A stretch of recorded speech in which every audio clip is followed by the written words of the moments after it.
Chapter 3 from the Psychology of Money. Never enough. When rich people do crazy things.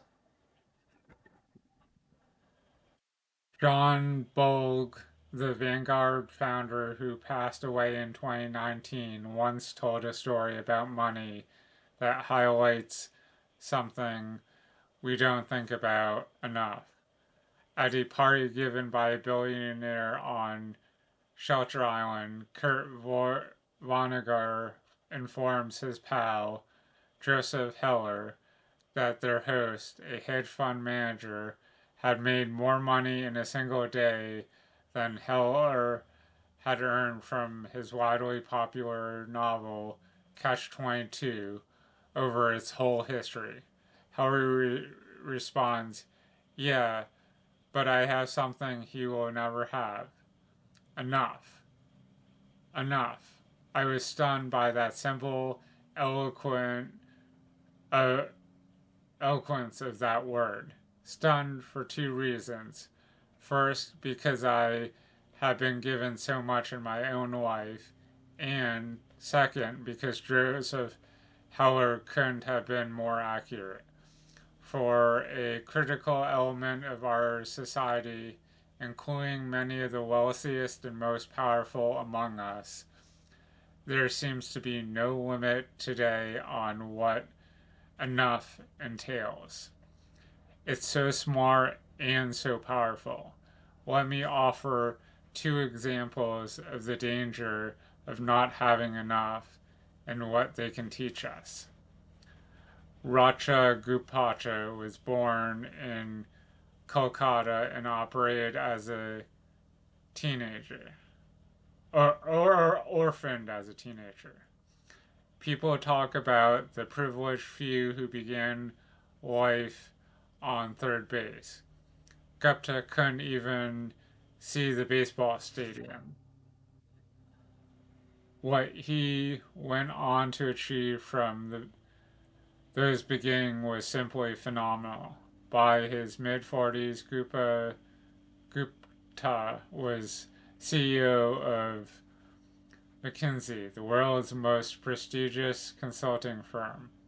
He retired in 2007 to take on roles with the United Nations and World Economic Forum. He partnered on philanthropic works with Bill Gates. He sat on the board of directors of 5 public companies. From the slums of Kolkata, Gupta had quite literally become one of the most successful businessmen alive. With his success came enormous wealth. By 2008, Gupta was reportedly worth 100 million. It's an unfathomable sum of money to most. At 5% annual return on that much money generates almost $600 an hour, 24 hours a day.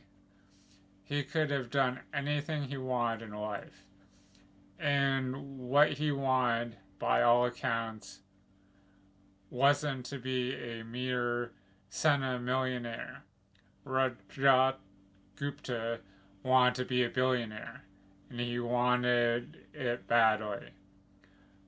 Gupta sat on the board of directors of Goldman Sachs, which surrounded him with some of the wealthiest investors in the world. One investor, citing the paydays of private equity tycoons, described Gupta like this: "I think he wants to be in that circle. That's a billionaire's circle, right? Goldman is like the hundreds of millions circle, right?" Right, so Gupta found a lucrative side hustle.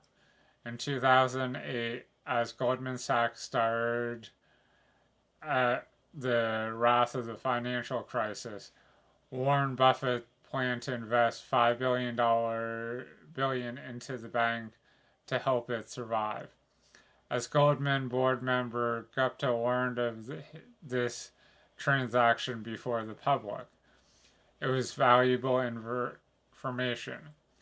Goldman's survival was in doubt, and Buffett's backing would surely send its stock soaring. 16 seconds after learning of the pending deal, Gupta, who dialed into Goldman's board meeting, hung up the phone and called a hedge fund manager named Raj Rajartanam. The call wasn't recorded, but Rajartanam immediately bought 175 shares of Goldman Sachs, so you can guess what was discussed. The Buffett Goldman deal was announced to the public hours later. Goldman's stock surged. Rajachatam made a quick $1 million. That was just one example of an alleged trend. The SEC claims Gupta's insider tip led to 17 million in profits. It was easy money, and for prosecutors, it was an even easier case. Gupta and Rajatam both went to prison for insider trading. Their careers and reputations irrevocably ruined. Now consider Bernie Madoff. His crime is well known. Madoff is the most notorious Ponzi scheme since Charles Ponzi himself. Madoff swindled investors for 2 decades before his crime was revealed, ironically just weeks after Gupta's endeavor. What's overlooked is that Madoff, like Gupta, was more than a frauder. Before the Ponzi scheme that made Madoff famous, he was widely successful and legitimate businessman. Madoff was a market maker, a job that matches buyers and sellers of stocks. He was very good at it. Here's how the Wall Street Journal described Madoff's market making firm in 1992. He has built a highly profitable securities firm, Bernard L. Madoff Investor Securities, which siphons a huge volume of stock trades away from the big board. The $740 million average daily volume of trades executed electronically by the Madoff firm off the exchange equals 9% of New York's exchanges. Mr. Madoff's firm can execute trades so quickly and cheaply that actually pays other brokerage firms a penny a share to execute their customers' orders, profiting from the spread between bid and ask price is that most stocks trade for. This is not a journalist inaccurately describing a fraud yet to be uncovered. Madoff's market making business was legitimate. A former staffer said the market making arm of Madoff's business made between 25 and 50 million per year. Bernie Madoff's legitimate, non-fraudulent business was by any measure a huge success. It made him hugely and legitimately wealthy. And yet, the fraud. The question we should ask of both Gupta and Madoff is why someone who worth hundreds of $1 millions would be so desperate for more money that they risk everything in the pursuit of even more. Crime committed by those living on the edge of survival is one thing.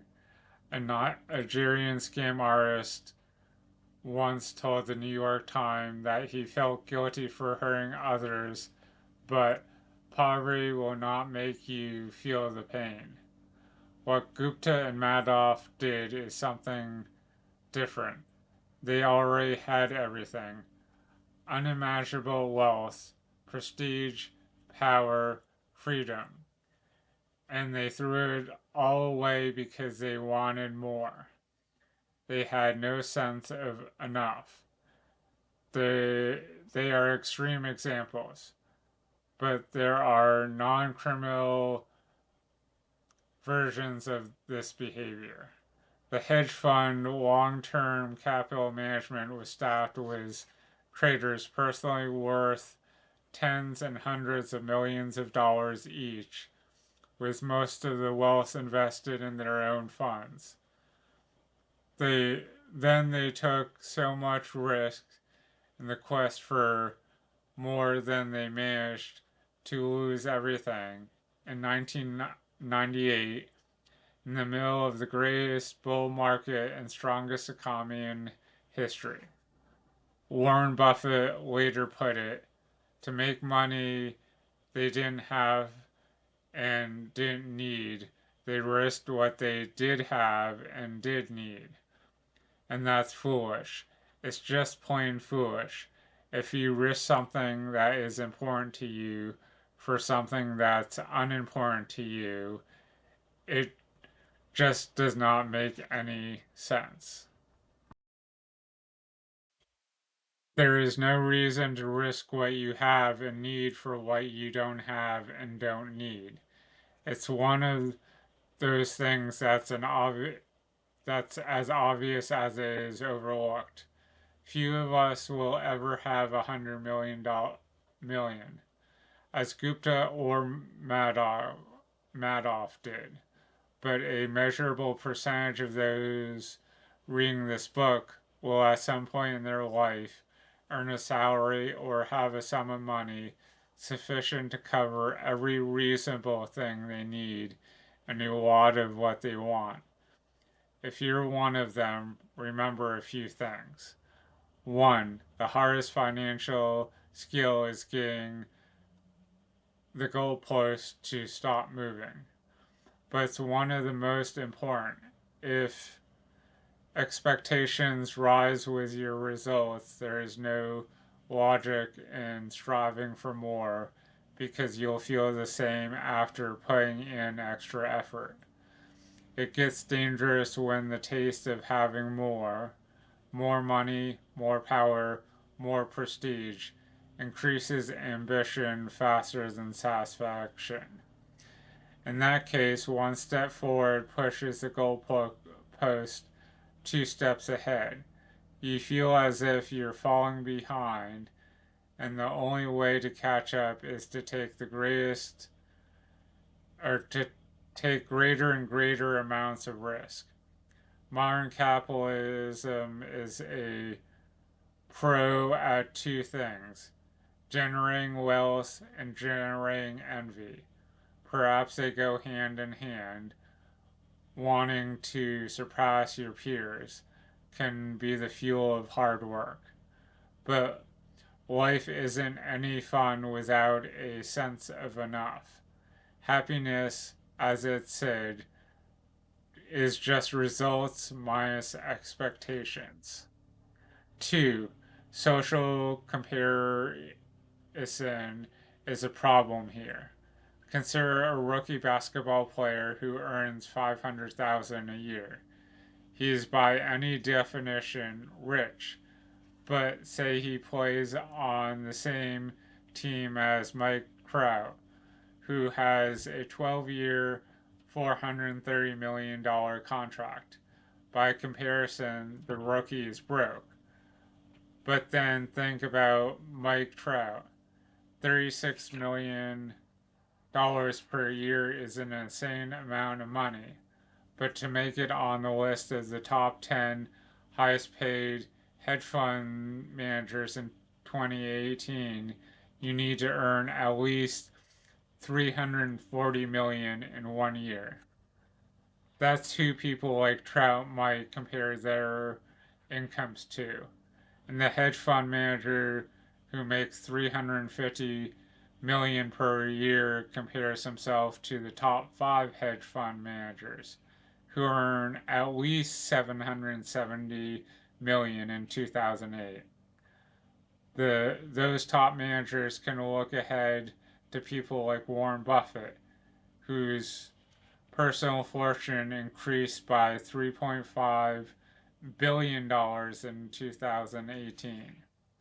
And someone like Buffett could look ahead to Jeff Bezos, whose net worth increased by $24 billion in 2018, a sum that equates to more per hour than the rich baseball player made in a full year. The point is that the ceiling of social comparison is so high that virtually no one will ever hit it, which means it's a battle that can never be won, or that the only way to win is to not fight to begin with, to accept that you might have enough, even if it's less than those around you. A friend of mine makes an annual pilgrimage to Las Vegas. One year he asked a dealer, "What games do you play and what casinos do you play in?" The dealer, stone cold serious, replied, "The only way to win in Las Vegas casino is to exit as soon as you enter." That's exactly how the game of trying to keep up with other people's wealth works, too. 3. Enough is not too little. The idea of having enough might look like conservatism, leaving opportunity and potential on the table. I don't think that's right. Enough is realizing that the opposite, an insustainable appetite for more, will push you to the point of regret. So, we've almost come to see, this idea of enough almost like an addiction. The only way to know how much food you can eat is to eat until you're sick. Few try this because vomiting hurts more than any meal is good. For some reason, the same logic doesn't translate to business and investing, and many will only stop searching for more when they break and are forced to. This can be innocent as burning out at work or a risky investment allocation you can't maintain. On the other hand, there's Rajat Guptas and Bernie Madoffs in the world who resort to stealing because every dollar is worth reaching for, regardless of consequences. Whether it is the inability to deny a potential dollar will eventually catch up to you. 4. There are many things never worth risking, no matter the potential gain. After he was released from prison, Rajat Gupta told the New York Times he had learned a lesson. Don't get too attached to anything, your reputation, your accomplishment, or any of it. I think about it now. What does it matter? Okay, this thing unjustly destroyed my reputation. That's only troubling if I am so attached to my reputation. This seems like the worst possible takeaway from his experience, and what I imagine is the comforting self justification of a man who desperately wants his reputation back but knows it's gone. reputation is invaluable. Freedom and independence are invaluable. Family and friends are invaluable. Being loved by those who you want to love you is invaluable. Happiness is invaluable. And your best shot at keeping these things is knowing when it's time to stop taking risks that might harm you, knowing when you have enough. The good news is that the most powerful tool for building enough is remarkably simple and doesn't require taking risks that could damage any of these things. That's the next chapter. So hopefully you found some value in this. Um, Kind of interesting how um, the psychology of mind decides to devote a chapter on enough, as if wanting money can become an addiction, and that almost seems like the um, where greed, might come into play. Um, People always think of money as evil, um, and people might do criminal things or morally wrong things, things that aren't ethical. Um, Hopefully, you found some value in this. Keep checking back for some more um, financial related videos and some more business or entrepreneurial type videos. Thanks and have a good day.